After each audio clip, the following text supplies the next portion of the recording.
NBC5 News at 6 starts now.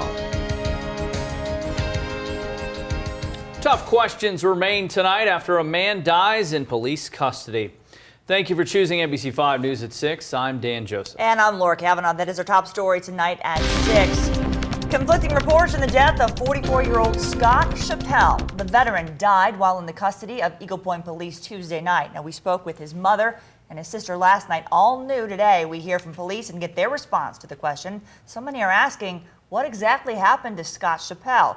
NBC5's Larry Miller is live in our Medford newsroom with the story. Larry. Well, Laura, that's right. The series of events given by police and the family don't match. Police say Chappelle died en route to the hospital. The family says Chappelle was murdered by police. We spoke with county officials to get the full story.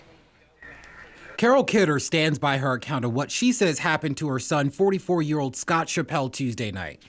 They killed him because he was dead here, and I don't care what the hospital or anyone says. Chappelle died shortly after a struggle with Eagle Point Police. County investigators say he died while being transported in an ambulance. We are looking into the events and making sure that everyone was following all the protocol and doing everything they should have done. Pinned down here. Family members of Chappelle say he was killed inside his home on Little Butte Drive. And then they threw him down on the floor, and I think about 4 people were on top of him.